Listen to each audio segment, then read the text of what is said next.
green light, and away we go then as we get set for a very crucial hour of running. It is the MotoGP, and it is practice here. 60 minutes ahead of us to get going, and 60 minutes very crucially to decide what the running order is going to be. Hello everybody. Hey, look, on this one, we're not like a ghost anymore. We've adjusted the colour schemes as well, and now no longer look like a ghost, just waiting for the TV pictures to come across. Still not great with some pixelation in the hands when it goes up, but it'll do for now, as you can see. This morning, it was Aprilia who took a 1-2 in a very dominating session as well, so there's a lot to look forward to there in terms of the parts of things as we get our monitors back up and running now. To get into it. We've had first practice this morning. This now, if you're new to us, this is practice. 60 minutes ahead for everyone to head out onto the circuit to get their running order in. Once again, we're around about 1 minute, 13 seconds behind normal pictures, but 60 minutes of running, 60 crucial minutes, and we'll, by the end of it, know Q1 and Q2. Well, I'll be back in a few moments. Just going to go start the Formula 3, so I'll hand over now to our commentary team from TNT Sports. Totally World Superbike champions are alongside me in the commentary booth.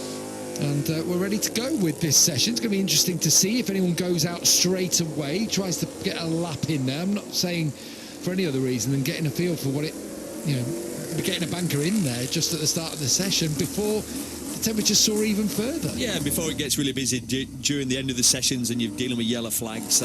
It's possible. I mean, you see a lot of the riders are going out with new bags on, new tyres, and if you've got a set of fresh tyres, sometimes if you're feeling good and your setting's good, you might as well do your out lap and then have a couple of laps at full attack mode to see if you can put a decent lap in. There's a few people got out with soft tyres on. Lecona, Binder, Mir, and did Binder do it in Austria?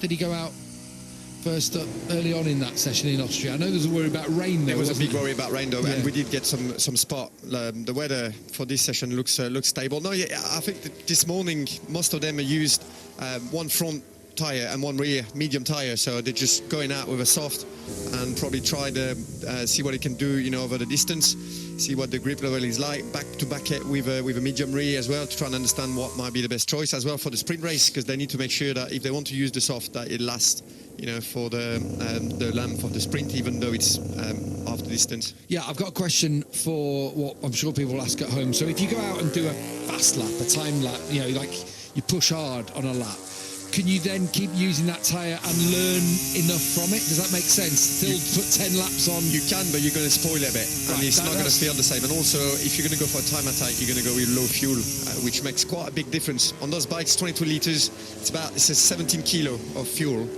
And it does feel very different to ride a bike with the fuel load. You can't stop it as much. So yeah, if you put a new rear and new tyres, but especially with the rear, and you're going to thrash it for a couple of laps, it's not going to behave after that like it would if you're putting a new rear and just kind of like do conservation and trying to limit the degradation, as in like a race run. We saw them all through turn 3 there.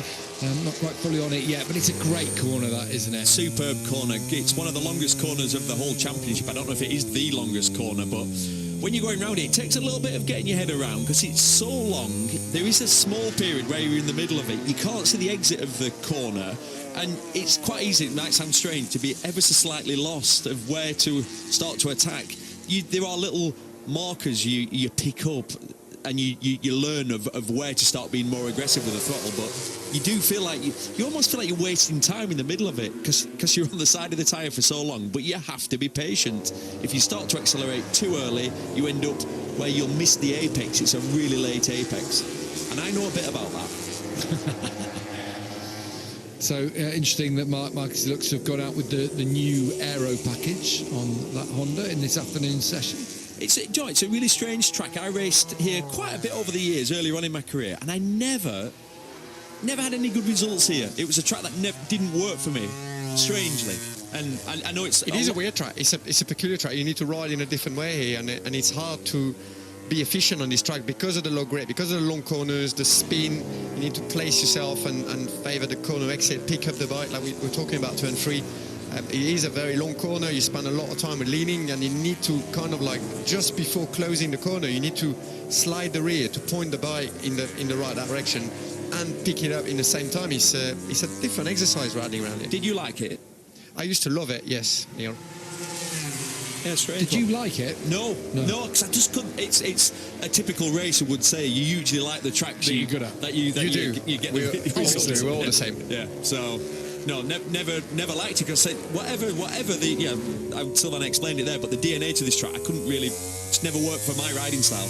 What pitfall is going to become Miguel Oliveira this weekend? Just gone fastest. What is it going to be? Is it going to be a giant moth in the middle of his visor or something absolutely ridiculous? Because it feels like that, doesn't it? Weights off his front tyre at the last round. I mean, basically the adhesive melting. And then going through his radiator, of all things. Just strange, the whole thing. He's super unlucky, but he's consistently unlucky. It's bizarre, isn't it? So let's hope his bad luck for 2023 is well and truly behind him. And if the bad luck goes away, he's on for a good result. He won it in the past on the KTM, so he's good on this track. He loves it around here. It looked strong this morning, didn't it? And he looks strong this morning, and the Aprilia looks really good as well. Yeah, 7th fastest earlier today, but was right in amongst the top spots, and that was his 5th lap. So it looks like he put a lot of laps in on that tyre, whereas the likes of Aleix Espargaro went out with some softer tyres towards the end of the session into turn 5. That's the shoulder down corner. You'll have seen the pictures of Jorge Martin and this man who we're on board with scraping their shoulders and the top of their arm. Easily done, isn't it? What? So easily done.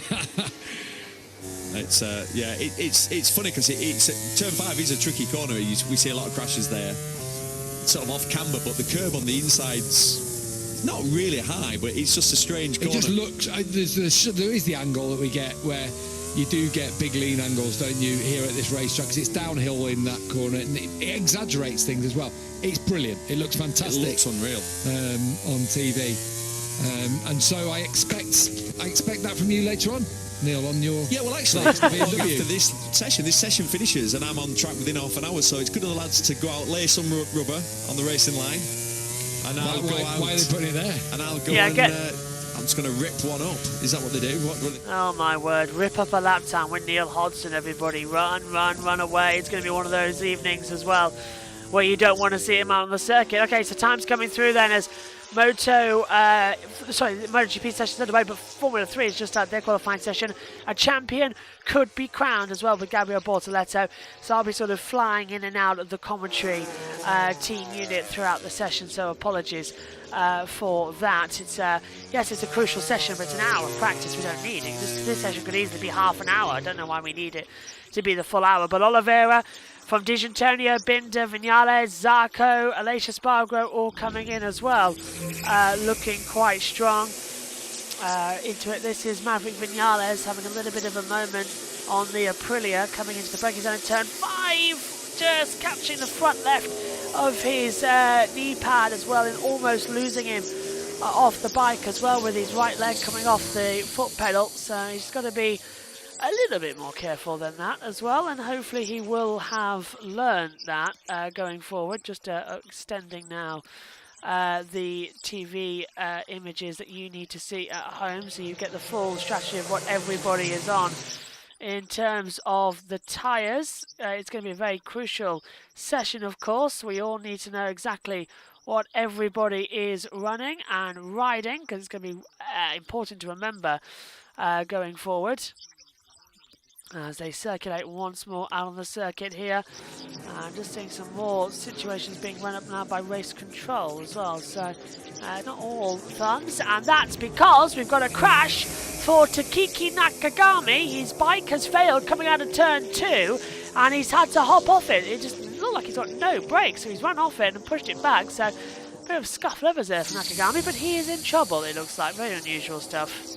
When you shift gears with those bikes, the clutch always opens a little bit, so they can't do the clutch just for the starts as well. The clutch needs to be strong enough to withhold that, that power and the shift shock, basically. Yeah, it's not quite as simple as it's not simple, is it? I tell you what, I watched back the starts from Austria. You cannot believe, if you watch it again, just how the KTMs and the Ducati, especially while watching the Ducati, watching Pecco, because he got obviously 2 whole shots. It is like watching a drag bike. The front wheel does not even slightly lift. It just powers forward.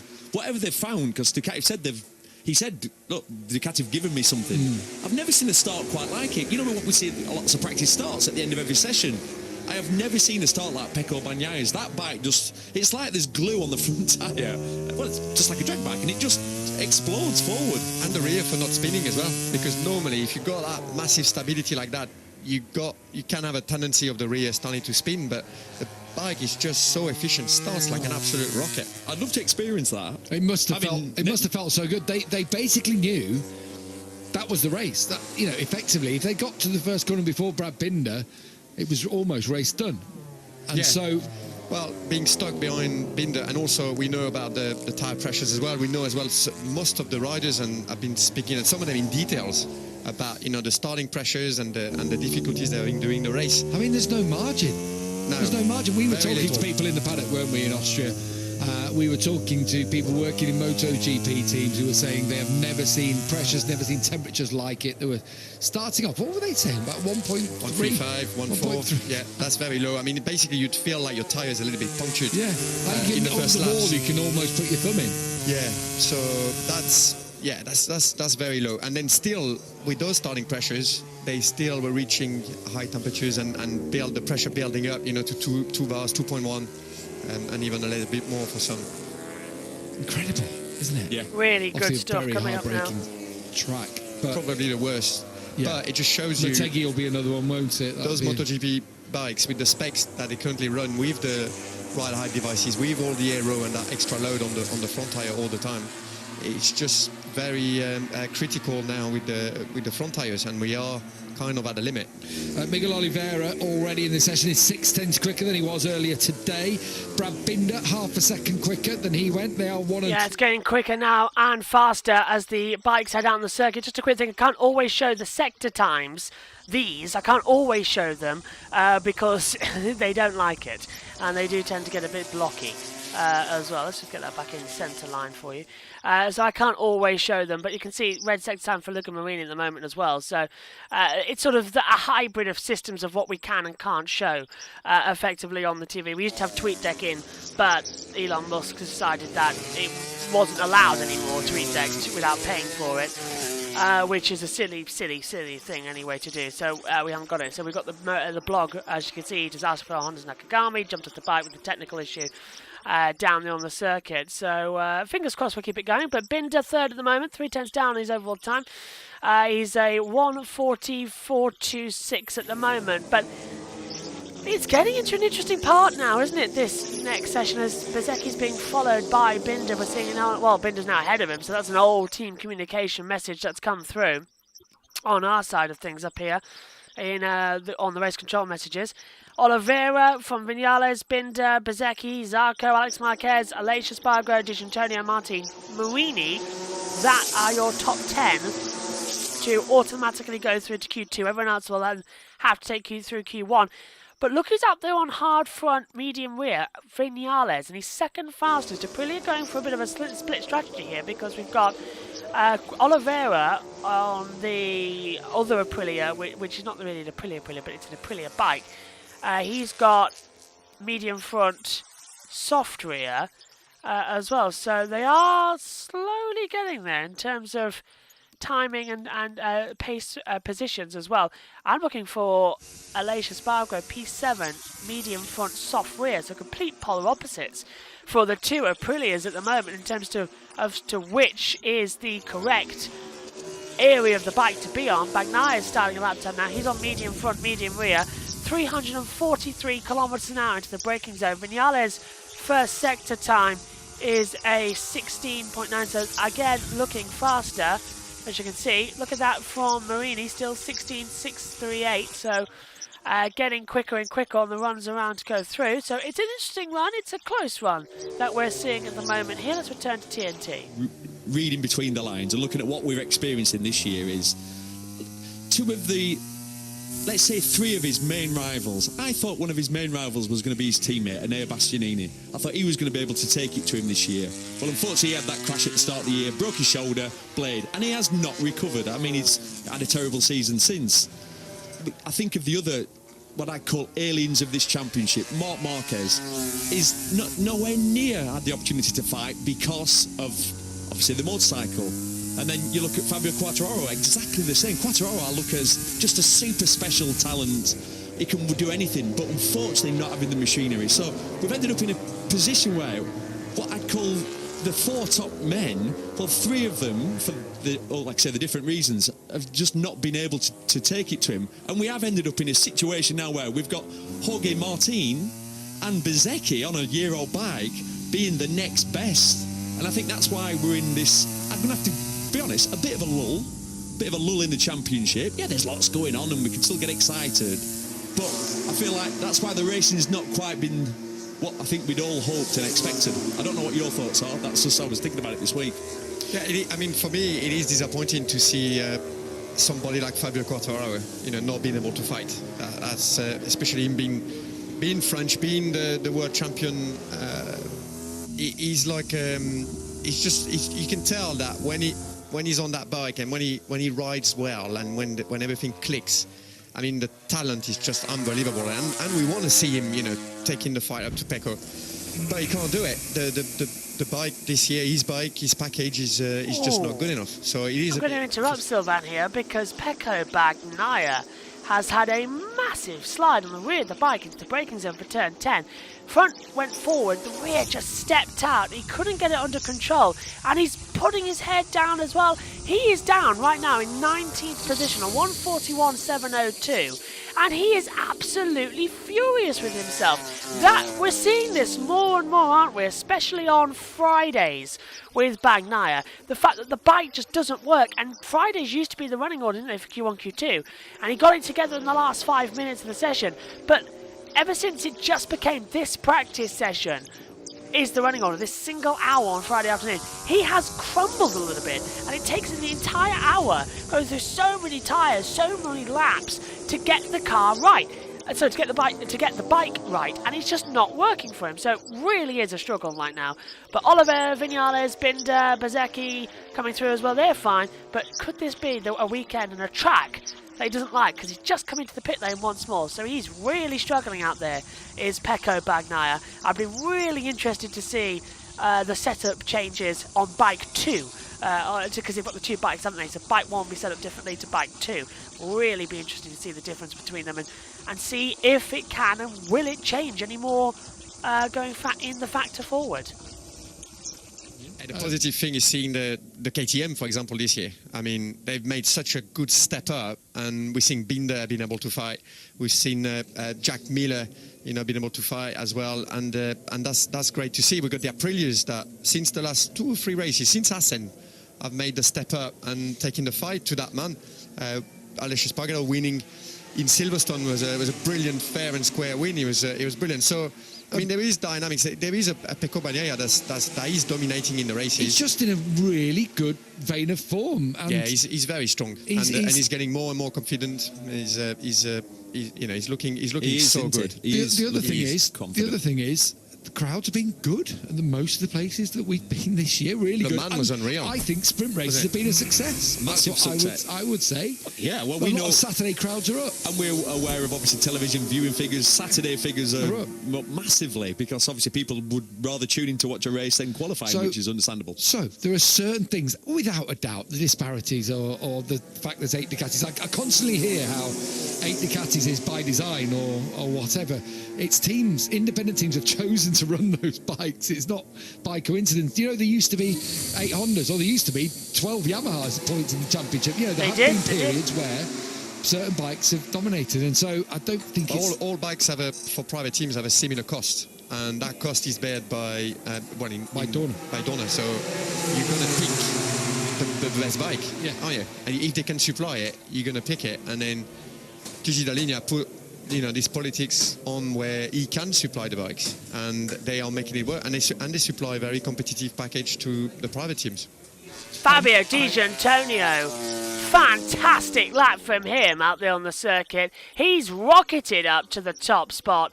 That is honestly very impressive. It's a 140.180, 0.165 faster than Miguel Oliveira, and he's still going faster in the first sector. Take a look at the timing screen. Look at Dijantonio's first sector.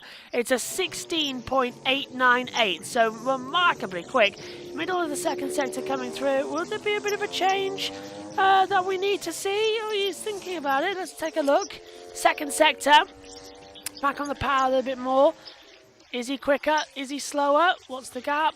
It's a long second sector, isn't it? Is it red? Last corner. Cross it. 48.6. No, he's backed up the lap time, so he's gone grey on the overall run. So it's not that fast. Martin 11th, though, just outside the top 10. Somewhere early on in the year that he'd said it. Yeah, you mentioned even last year, didn't you mention that as well? Or was that just this year you came up with the idea? But I remember you really... Yeah, you felt strong about it. Have you been speaking to Gigi Linear is my question. No. So, see, he's at the... Well, great minds think alike. A bit late for him. Great minds he's think still alike. at the... Yeah, it is a good idea for the show. Is it a little bit... For racing, it's a bit Mario gimmicky. Kart type of thing? Or, so. when I remember in F1, when the DRS was brought in, it wasn't... well, let's say there was critics about it, and yeah, in a pure sense of racing, is it really the best solution or a solution? Maybe not. But you for can the show, activate it 10 times during a race. He was for saying. the show, it would create a lot more overtakes. It would give the opportunity to a rider with similar pace to make the passes. As in, at the moment, they are struggling to do that. But then, could you have a bike that worked when you got the ride height activated, but worked also when you didn't have it activated? It's funny, I was thinking about that because then your braking markers would be different. It could All sorts of create, things. yeah, I'd feel that one. This rider, he's not in the championship next year, we're being told. He's just gone Fastest. fastest. Of course he has. Right, when everyone's talking about, Mark Marquez is going to ride his bike. Jake Dixon, there's a chance of him. Joan Mir wants this bike. Fabio Di Giannantonio's shoving his hand in the air and saying, I'm riding my bike next year. I'm riding it now. I think he got told. Yeah, I think it was. I don't know if this is official. I'd heard that he's been told this week that he is out of a ride. But again, that's paddock rumour. There's lots going around. Oh, there's so many. Go on, what ones have you invented?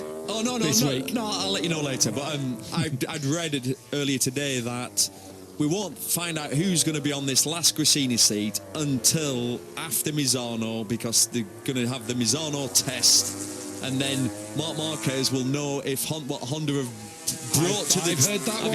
Yeah, what I think I might have started that one. Basically to see what Honda are bringing to that test, because normally at that test it's the first real glimpse of what they're going to ride. Are they going to bring a completely new bike then? Because well, they've done it before, they need to, but they need to. but they do, don't they? So it'd be quite interesting. And then the paddock story is that if he's happy with it, then he will continue with his contract, and if not, then he will jump ship, and irrespective of costs. That's another rumour. So interesting to find out what the truth is, but would make sense in a way. We were talking about it earlier. I was just seeing the marking up already for Fabio Quartararo through turn 2. Is what's in his contract regarding riding for another manufacturer? Well, a factory contract, with a manufacturer is pretty much a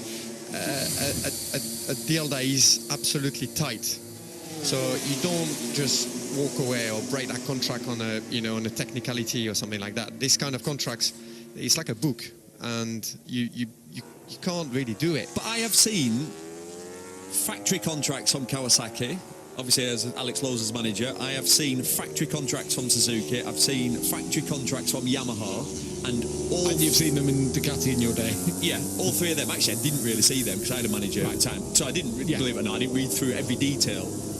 The 3 factory contracts I've seen, you pay a big penalty, but you can get out. But, and I don't mean this disrespectful to Alex Lowes, that's for Alex Lowes. Maybe it's different for Marc Marquez, there is no option of, I don't know. I'm just saying I've seen... What about riding for another manufacturer, though? If you break the contract? It doesn't stipulate that. So... Interesting. Who knows? Yeah, who knows? It clearly isn't as simple as I want to go and ride that bike. Oh, no, not at all. But none of us think that. That's in. And it probably isn't as simple as there is this figure. But the contracts I've seen, there is a figure that you pay to get out of your contract. I mean, and it's usually more than your contract. This happened, yes. And this happened not long ago with Joan Zarco at KTM. Full factory contract, don't want to carry on, and you can't, like Alberto Puig said himself, you can't force a rider to be riding your bike. There is, a level of commitment that the rider needs to have, and if he's not motivated to do it, if he doesn't want to do it, you just can't force him to do it. So then that's when a solution needs to be found, and that's what they did with Zarco. Broke his contract, didn't get paid, and just he did find another ride. He was lucky. He was lucky with that, as it turned out. Yeah, well, went through LCR Honda.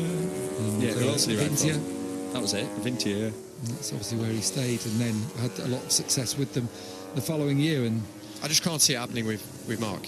I just can't. But I'll be wrong, but I just can't see it. Well, as we sit here, as we commentate, Mark's done 10 laps in this session, which is pretty much the same as everybody else, and he currently sits in last. it's ridiculous, isn't it, to see? It's ridiculous. After a crash earlier today, you know what kind of weekend it's going to be for Marc Marquez. He said, I'll know in FP1. Well, that crash earlier today said, it's a ride around, get information weekend, if you ask me.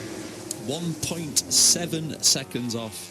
Three Hondas now, who has gone to the top. Out of the 4 are the last 3 spots. I mean, that's a disaster.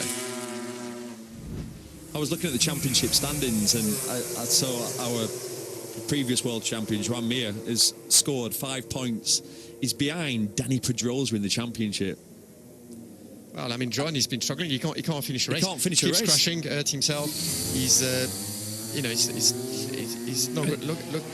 We were talking about and where that came, that mere this would be 5 interesting. points Following Mark came in the first race. He's just going to breeze past him. I mean, it's like watching around the outside. Well, it's like a track day rider. Whoa, Look at the bike moving Marquez. around. As in, the bike's moving around like he has absolutely no grip at all. Yeah. Marc Marquez has absolutely no control. Bagnaia to the inside line and goes through. Well, that was easily done. Oh, Mark's got him back on the inside line. Now he's looking where he's going to be. Mark gets eventually passed by Bagnaia. Really strange situation on the track right now as well. Bagnaia's now gone fastest overall, but that little battle's taken down his third sector time for what it was. But the second bike, a different setup, medium front, medium rear. It's really helped Bagnaia. He goes to the top with a 140, 149. Marquez a 142.263 across that control line now.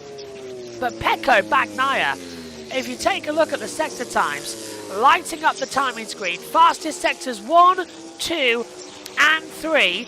Aleix Espargaro has sector 1 but has dropped off in 2 and 3. The same goes for Miguel Oliveira.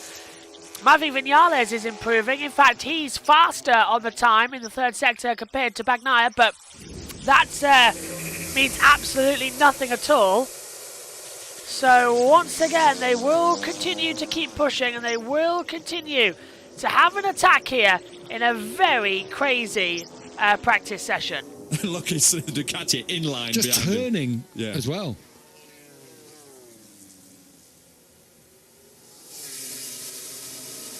So then we talk about the big news of the last race at the end is the announcement of Zarco leaving Ducati to sign for Honda. Gav, you interviewed him yesterday. What did he say when you asked him what were the reasons behind jumping ship? Yeah, the reasons were effectively didn't feel loved. That's the short version of it. Didn't feel loved at Ducati.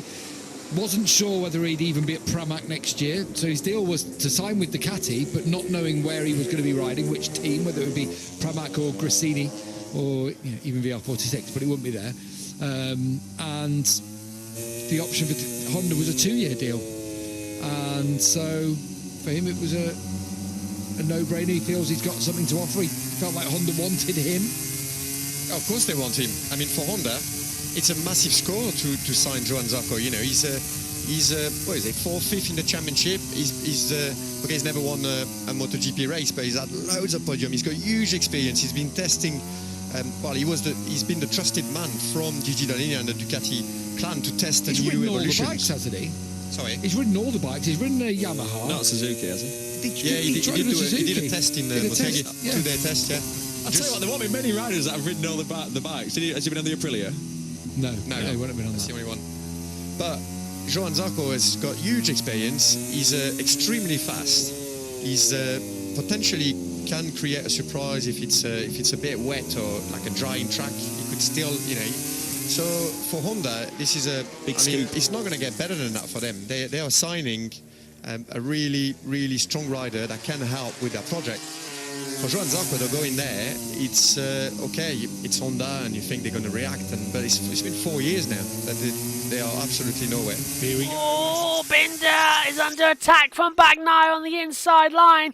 Coming into turn 10, Binder's going to keep it around the outside. And Bagnaia slips through, gets through with absolute ease on the inside line. Beautifully done there. Your top 10 then, halfway in this practice session. It is Bagnaia, Di Giannantonio, Aleix Espargaro, Oliveira, Vinales, Binder, Bezzecchi, Zarco, Ralph Fernandez and Luca Marini. The running order as things stand for the top 10. They get the automatic entry into qualifying 2, having to go through Q1 for the top 2, for the last 2 spots. Remember, that is Alex Marquez, Jorge Martin, Franco Morbidelli, Fabio Quartararo. So both of the Yamahas have to go through at the moment once again.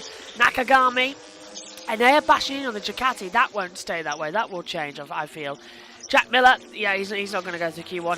He'll get up there eventually. Paul Espargaro, he could go through Q1. Augusto Fernandez will, Luca Noah will, and I think Mia and Marquez will. They are last at the moment on that Repsol bike.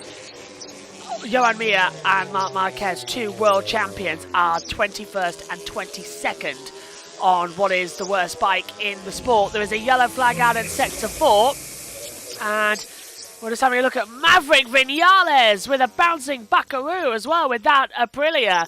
Coming out of turn 13, the rear just stepping out, and the front end of the bike is moving around and jostling completely. Just about keeps it in. Now, why have we got a yellow flag at Sector 4? That's why. It's the 25 of Ralph Fernandez as he hops over the air fence, and Ralph Fernandez has stopped on the circuit at turn 12. And I've walked around there, so it's not that far back to the pit lane, but you've got to go, to get back to the pit lane from there, you've got to go straight round into the grandstand area, underneath the track, via walking underneath and back into the paddock. But he's going to go the long way around. There's no way back from there. There's no tunnel. I've been to this track. There's nowhere. Where's he going? He's heading now back to the exit turn 12. Where's he going?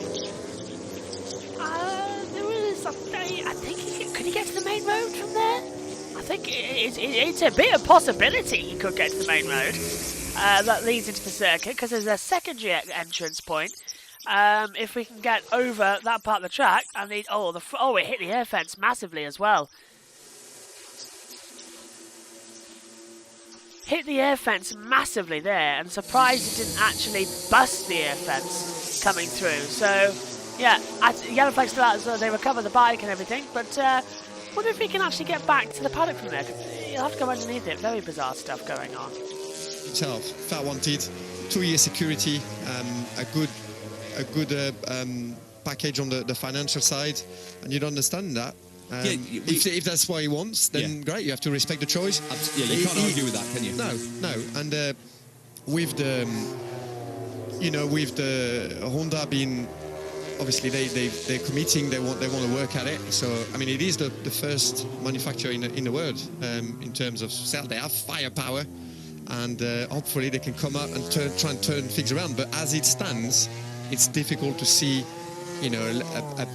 a big turnover, like a big change very quickly. It's going to take time. They need to come out with new bike. They need to come out with new ideas. They need to redo the aero. There's so much work to be done. Yeah. But he's a perfect man for them. But is it the best choice for him? The argument is, it's clear that Honda will come back. Of course they will. They will figure out. They'll solve the problem. It's the number of years that's going to take. Is that going to be next year? Absolutely not. They'd need so much luck to literally. You're making a new recipe, aren't you? You're throwing loads of ingredients into a bowl and you're stirring it up. And is this going to taste good? Probably not. That said, though, Aprilia, do you remember when they rolled out in Sepang just before the start of the season, what was it, 3 years ago, with a completely new bike, and the bike was good straight away. And everything was different on it. The chassis, the aero, everything was different. And they kind of got it right. But, you know, it's a tough ask.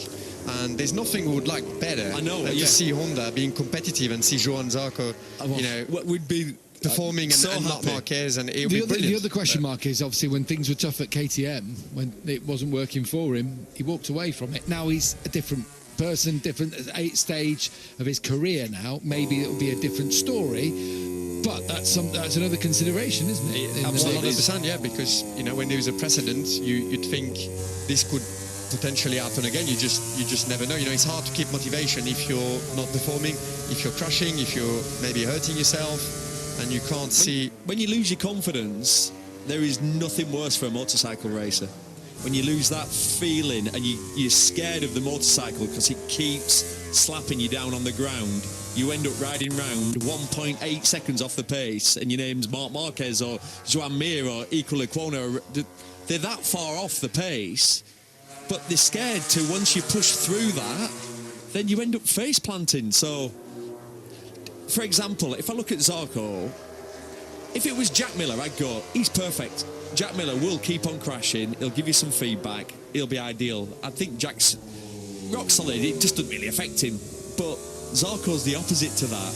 Zarco will crash 2 or 3 times, and then he'll be 2 seconds off the pace. Then it's all pointless, your feedback at that point, because I'm like I say, I'm so hoping I'm wrong. Did Maverick Vinales come in after his incident? I don't think so. It was the corner just before the pit entry, and he carried on. And then he's I don't just think he had gone a choice, top. because he would have had to come across the track really So sharp. since then he's gone top. But carried on, yeah. He's gone top. He Is a mystery straight away. character, isn't he? Maverick Vinales. He's a real conundrum to understand. How many times this season has he been having an incredible weekend right up until letting the clutch out on the race? Austria was a perfect example, wasn't it? Yeah. Best race pace on the Friday, first front row in qualifying, so he had the pace in race stream, he had the pace in qualifying mode, and then 2 bad starts, and that was it. That's all she wrote. Let's hope we can finally get it sorted. Romano Albeziano said they are working, trying to sort out this starting issue. Yeah, well, in the moment, Vinales, as you can see on that timing tower, soft rear tyre, having an absolute flying time at the moment. 140.095. Bagnaia, Dijantonia, Alicia Spargo, Oliveira, Binder, Bezecchi, Zarco, Martin, Ralph Fernandez, all coming into succession. Now, we've got 23 minutes to go this session, and the red flag is out in Formula 1, in the Formula 3 qualifying. And that could crown a world champion this session. So there might be that we leave you with the TNT a lot more over the next for these practice sessions as well, and then back for the sprints and the races as always as well. It's a weird weekend as well, but at least you're still getting to see it like normal. It's such a confusing one. This is going to basically the last time they clash directly. We get a little bit confusing when we get to India. And which classes with Japan and that lot. So the Grand Prix is fine, I think. But it's Moto 2 and Moto 3 that suffer that weekend as well. It's one of those seasons where you just sort of accept it's going to be problematic for quite a long time. But Vinales top, 140.095. That's pushed Marini out. And also Alex Marquez is on the cusp of being changed away as well. Martins is 9th. He's not improving on this lap time either, so everyone's struggling a lot. Hard front tyre, medium rear for Martin, the same for Quartararo and Aiki Lugano at the moment. Everybody else on medium front soft rear, apart from Morbidelli, who's soft front soft rear, the same as Nakagami. You can see that on your timing towers. It's just insane. 13 riders separated by exactly a second. 13. So it's not the normal situation we see at this track where it's a constant run around, it's a constant change. It's getting a little bit more frustrating for everyone to try and keep across all the information bits at once. So keep your questions coming in, keep your comments coming through. We'll hand back over to TNT. So on the long corners like we're coming up to now, turn 3, this is it's on board, just feel how long this is. This is turn 3, yeah, super long right-hander, triple apex. Still going round, still going round. Still going. It's a long That's one. the exit. There you go. You see, he's running the aero wings yeah. on the fork. So these are not part of the aero package because they are basically bolted onto the some protection that they've got on the fork tube. So they don't count as package. Pecco is not using them this weekend, but Martin had them this morning and is carrying it on. So he obviously likes them. That would bring a little bit more stability, a little bit less wheelie as well, but increase the drag. One thing I was talking about, I was chatting with Randy Bamola over lunch, and one thing he was saying is they need to lose some fat, the Honda. That's one of the problems at the Ducati, how narrow the bike is, and you can have all these wings and they work. If you've got a big, and the bike just seems that bit wider, a Honda, that actually then you're putting the wings on outside of that. It shows you the progress that can be made, you know, with the aero when you see the KTM project. They completely redesigned their bike, redesigned everything with the help of Red Bull Formula One team and aero specialist, and this is for me the main improvement. The work that they've done on the aero side, make the bike more efficient in the straights, in the corners, using the ground effect fairings to help the bike turn, and they've improved their package a lot with that new fairing. There you go. We're going to see that moment again. Huge, massive. That could have been horrible. Obviously, they pushed that the barrier back there, haven't they? At turn 13. Yeah. That was big. They lost there on the maximum leaning there. So easy done. Too much leaning, bit too much throttle, and it just comes around and the traction. It's always, do you know what? From a rider's point of view, it's always really good when it's caught on TV, because the number of times those things happen and you come into the pits and you're like, oh, guys, you will not believe, did it catch it? And they're like, no, we never saw it. And you're like, oh, I was so lucky. That was the biggest moment ever in the history of the world. Yeah, it nearly flicked me to the moon. Oh, here we go. Now, I told you guys. Here we go. That was a big moment. This is looking like now with the soft front, soft rear in for Frankie Morbidelli, a first go for him. And I will remind you, he was 8th quickest earlier on today on the Yamaha. So Frankie, who many of us are expecting to go to Ducati and Pramac, landed next right year. on his feet, Frankie. From actually at one point looking out of a job. Well, Superbike bound it was. That's where he was people going. were talking, out of a MotoGP ride, and he's about to possibly get on a factory Ducati. Yeah, the latest one. Would he get that, or yeah, that would be a score for him. And I tell you what, I can see him doing really well. Me too. Yeah, he's a great rider. He has quietly. I mean, we know that obviously the Yamaha we don't see them very often at the top, including Fabio Quartararo. But quietly, he's been reducing that gap to Fabio. This morning was actually just in front of Fabio, and in the championship it's just 8 points between them. Yeah, he's quietly really reduced that gap and done very well. So once he steps on that Ducati with all his mates from the VR46, I can see doing like good straight away. We've seen that with Alex Marquez, you know, jumping from the Honda to the Gresini Ducati, and you know, he's still smiling from the start of the year. That will go for Pecco Bagnaia.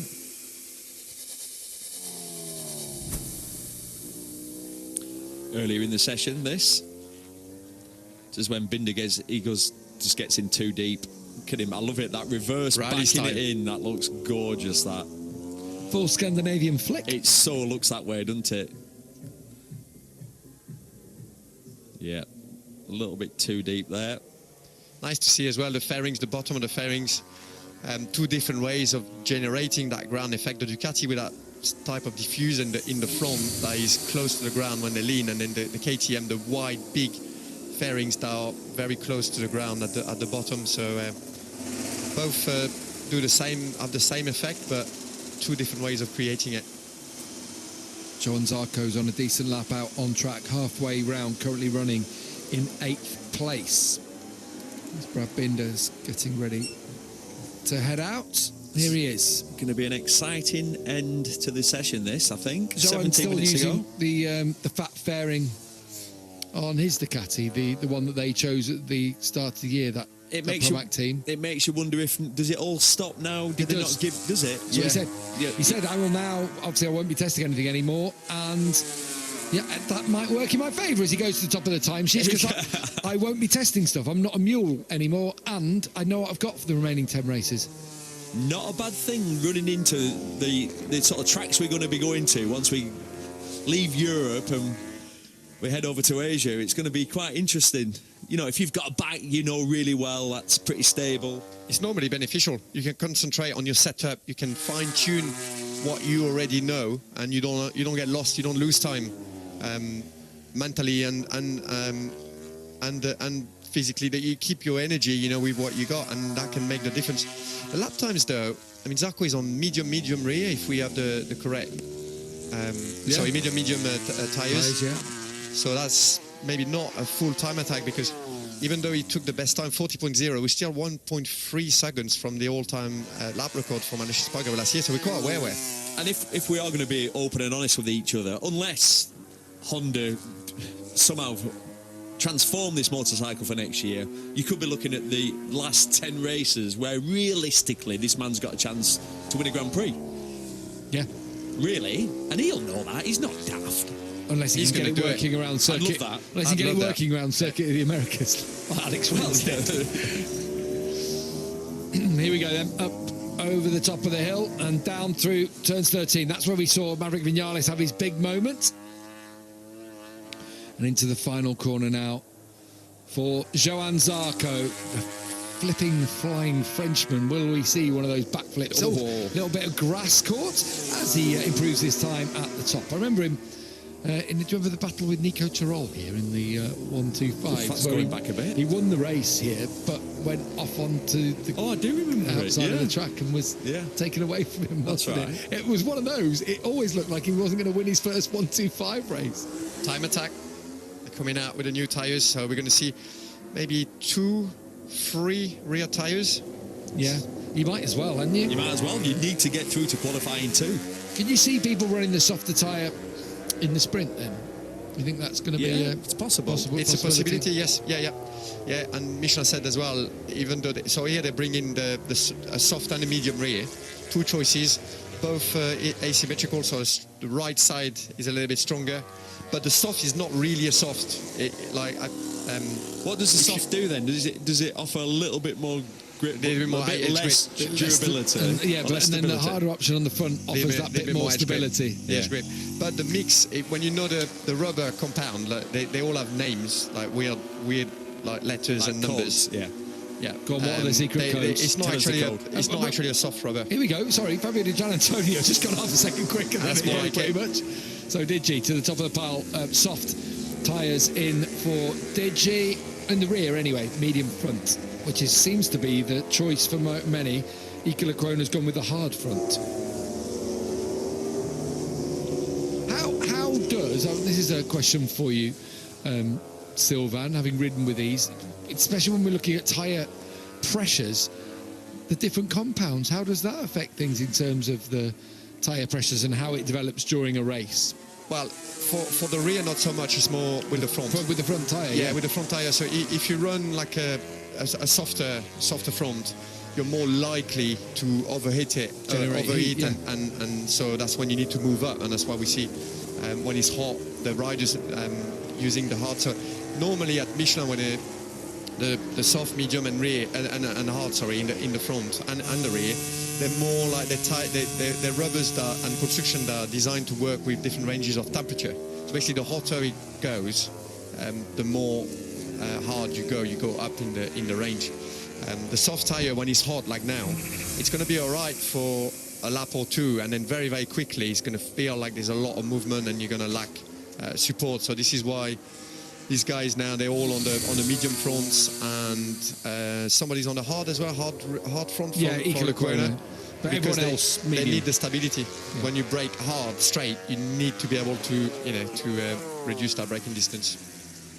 Like Piero Taramassa, sat alongside us. Want me to do an Italian accent as well? I can do it. Don't save it for later. Right, Maverick Vinales halfway round, three-quarters of the way around the track actually, and he's underneath Digi's time. Into turn 12 now. He's pushing. Number 12, he is working hard on that Aprilia. Tell you what, it's moving a lot into that Aprilia. Normally we see that does look a lot more stable, but not on this low grip track today. So sliding, didn't you, Sliding as it it around, came yeah. through. Tell you what, Maverick on the attack is something to watch. I just Brilliant. absolutely love it. Yeah, incredible. Tidy, isn't he? Immaculate riding style. Maverick Vinales goes to the top of the timesheets then with a 1:39.594. Starting to see some lap times more towards where we'd expect them to be. Remember, the top 10 will go through to Q2. And as it stands, all of the Aprilias are inside that top 10. And there's an Aprilia 1-2 with Aleix Espargaro going to the top of the timesheets now. So that is now... with, who was that? Who else came through? Jack Miller up in to fourth, 4th. yeah, right behind him. Pushed Raul up to 11th. Yeah, Jack's been a little bit quiet, hasn't he? A really tough weekend in Austria. First to admit it, hands up. So yeah. What did he say about it? Just won. Just good. Let's crack on, move on. Yeah. It looked like he was actually overriding the bike in Austria, you know, going too deep in the corners, and it's like that can happen. You know, you want to do well, especially if you got like a high pressure Grand Prix. It can easily happen. You start overriding the bike, you can't stop it as much, and then you struggle with side grip because you're effectively coming into the corners too fast. So you have to use too much lean. A big 6th and 7th there for Pol Espargaro and Augusto Fernandez. All the KTMs are now inside that top 10. And Miguel Oliveira's on the outskirts of it in 10th place. Marco Bezzecchi, as it stands, isn't going through, but this lap could well see him do it. Over the top now in turn 12, down towards 13, the track dropping away from you all the time. Here comes Bez with 10 minutes left on the clock. Outside the Q2 spots as things stand. This should put him right in the mix, and it does. He goes into 3rd place, Marco Bezzecchi. I don't think there's any big surprises with the announcement of him staying where he is. I love it that he didn't take the current year factory bike at Pramac, and wants to stay with his team, wants to stay with his engineers, build on what they've got. They've got a great atmosphere in that team, and they know each other so well. Shows you that, you know, when a rider put his trust and everything is working within the team, it's better not to change stuff, and he feels comfortable like that. So it's great to see him stay, even though he will have a 2023 factory bike. I think Ducati has also told them that they will give them, you know, some evolution. So they have already this year. They have them in Le Mans with a new clutch. They keep giving them good parts. I mean, Gigi, that's always been his policy. He'll always help the fast riders. If you're fast, even if you don't have the latest factory bike and you're not supposed to have the latest stuff, he'll always give you a hand and try and make you win. That's Gigi Dall'Igna, of course, out there too. So here's the running order then. Sorry I had to step away. The Formula 3, their session didn't resume in qualifying, and Paul Aron didn't get pole position, which meant Gabriel Bortoleto won the championship in the pit lane in qualifying. How like 12 months ago. So I had to go down to the other commentary box, call he was the champion, and then run back up to this commentary box. We've been here, there and everywhere over the past few hours. But at least, hey, this is the best the green screen's ever looked at the moment, on this one. So all shipshape, ready to go. Just wish the mic was a bit easier, but apparently it's okay. So, let's go through the order at the moment then. Your top 10, Aleix Espargaro, Maverick Vinales, Aprilia 1-2 just like this morning. I'm going to put my glasses on now. Then we get Marco Bezzecchi, Fabio Di Giannantonio, Pecco Bagnaia, Jack Miller, Luca Marini, Pol Espargaro coming in, Jorge Martin and Augusto Fernandez. They're your top 10. But look at this again, as Quartararo goes into 18th place only. We're just talking to him now on the timing screens. Quartararo has been absolutely struggling. Now, this morning in practice 1, I thought he had a bit of pace, a new exhaust, the team seemed a bit happy, lap time cancelled for Quartararo due to exceeding track limits. So I've put the commentator's cursing in myself there, because he's just now, this second, got bang into 19th place. So again, more and more, there's more problems coming, there's more issues arising, and you just don't know where to go with him anymore, do you, Fabio? It's one of those things. Zarco to the top by 48 thousandths of a second, a 1:40.047. Di Giannantonio fastest sectors 2 and 3 as we take a look on the screen. So can Di Giannantonio? No, he's backed out of it. So Fabio hasn't. First sector was 4 minutes, so he's backed out into the pits.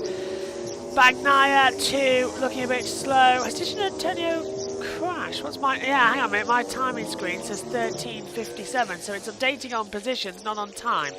because it's Alicia Spargo second with Zarco, so I wonder what's happening there with my monitor. But great job there from Zarco as Quartararo loses out on more lap times.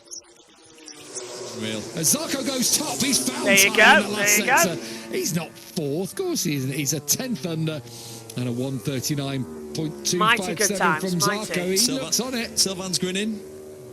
Have you got a Zarco feeling? Always have him. No, I always just have a don't Zarco have a feeling. Zarco feeling, please, for once. It could be. Oh, I I'd mean, love to see him win. He's been very close to winning here. He was hunting Oliveira down and finished second when Oliveira won. What, Zarco finished second? Yeah. It's not like Johan Just won. Zarco, is it? To collected a second where was he place. last year? Last year he did well as well, didn't he? I'll tell you that straight away. He was third. There you go. So second and a third. What's next? missing? Yeah, Fourth. what's missing? He's got to win one before the end of the year. I mean, come on, Joel. He's got to win one. We all want it to happen. Fabio Yeah. Quartararo's lap's been taken away for exceeding track limits. We didn't quite see where. Right. This is going to be interesting. It's going to now. be really interesting. Who's following who? Who's it going to be? 5.5 minutes remaining. It's not a done deal, this, for anyone, I don't think. I think maybe the Aprilias at the top. I think you're very confident about them, but, you know, there could well be some of the Ducatis missing out here. Some of the ones you'd expect to go through. Anybody from 10th to up to Marc Marquez in 17th could, you know, with one lap following somebody, make it happen. What was Davide? David is getting worked up about? at someone following, I think, probably one of their riders, it looked like. Ever animated Italian team manager, Davide Tardozzi, legend, great guy. Brad Binder, as it stands, outside the 10 as well. Which way is this one going to go? At the end of time practice here, Friday afternoon, will set us up for qualifying in the morning. All of it on TNT Sports 2, of course. We'll have free practice from 9:10, and then MotoGP Q1 half an hour later. We've got Moto E for you tomorrow, of course. The sprint race at 2 p.m. on Saturday. And this is just the appetizer for it as Luca Marini gets it sliding through turn 2. Lovely. First left-hander for a while. It's the next corner, isn't it, where we've seen throughout the years some of the most beautiful shots.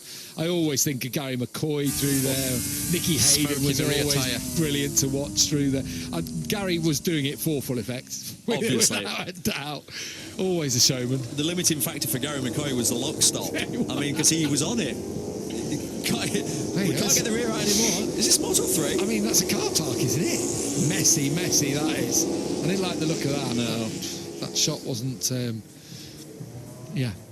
didn't paint it all in a good light. Already 2 red indicators on our timing screens for Maverick Vinales, 1 for Miguel Oliveira. Fabio Di Gianantonio's on another fast lap. Marco Bezzecchi's going quick. Jorge Martin's going quick. This is going to be a barnstorming end to a pre-qualifying here.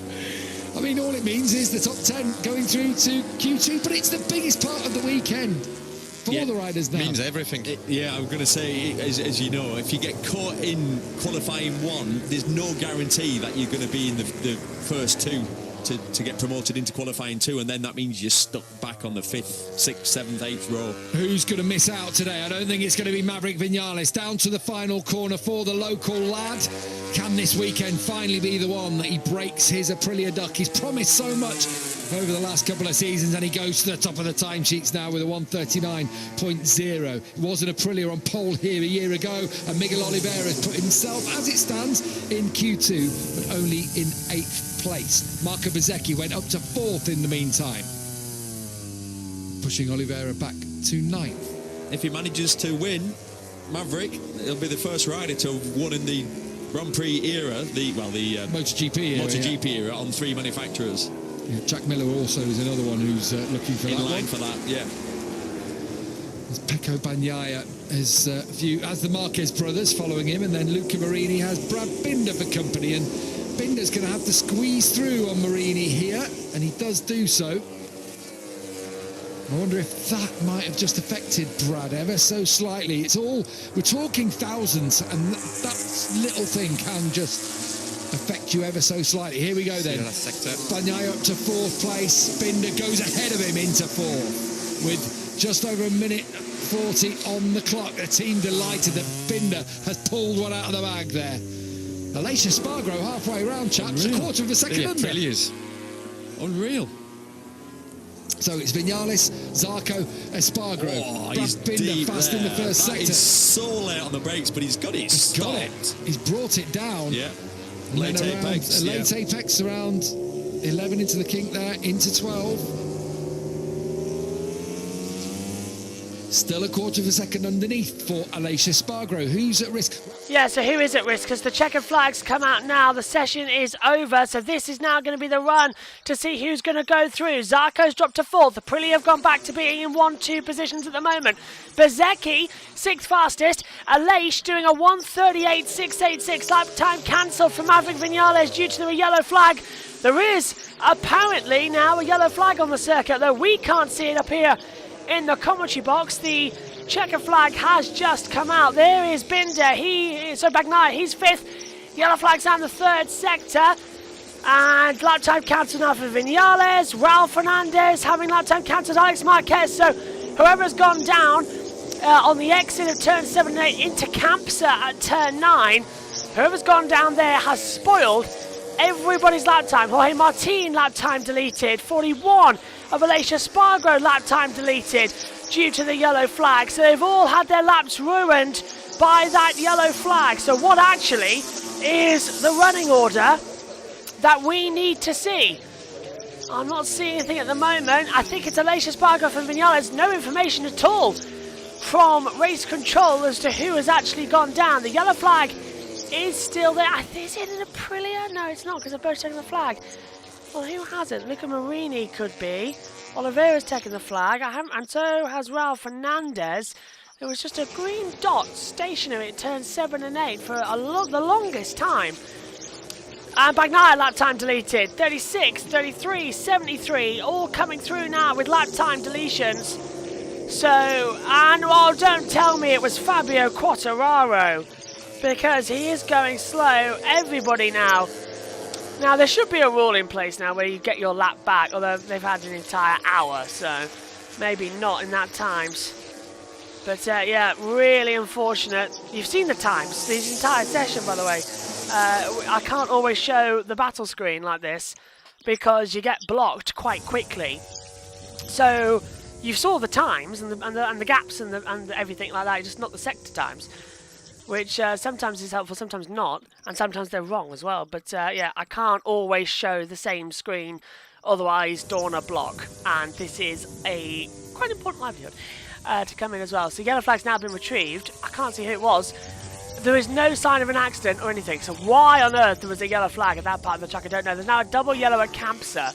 That's where your practice starts, so what on earth was going there? It's a Mooney VR46 bike, and it is Luca Marini. Luca Marini has stopped on the track and has cost everybody a time. Unbelievable. So it is Aleix Espargaro, Vinales, Bagnaia, Zarco, Binder, Alex Marquez, Bezzecchi, Di Giannantonio, Bastianini and Martin, the top 10 going through. Marini has pulled off the track and came to a gentle still. Now, why did that need to be a yellow flag? He was completely out of the way and no bike could hit him there. Why was that a yellow flag? He was out of the way, no bike could hit him, and why didn't he stop just before as well? That's a bit suspect in my book. Although Marini's now going to have to go through Q1 anyway because he's 15th, but it does stop Bezzecchi losing time.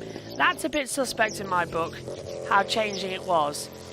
And a new all-time lap record on the Aprilia for Aleix Espargaro, 1:38.686, new fastest lap time around this version of Barcelona. So here's the full session results then from the running order.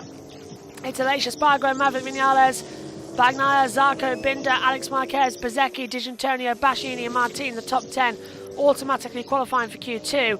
And then we have to see Pol Espargaro in Q1 with Miller, Raul Fernandez, Oliveira, Marini, Augusto Fernandez, Quartararo, Morbidelli, Marc Marquez, Nakagami, Luca Noah, and Johan Mir. Okay, interesting first day then here at the Circuit de Barcelona Catalunya in Spain. Aprilia 1-2 across both of the sessions. They top day one. Bagnaia, Zarco, Binder, Quartararo, and Marc Marquez fail as well. This is looking very interesting. Quartararo and Marc Marquez having to go through Q1 as well. It's going to be very interesting. Do join us tomorrow for all the action from practice 2, qualifying, and the sprint race as we go racing on Saturday. Thanks for your company. Bye-bye for now.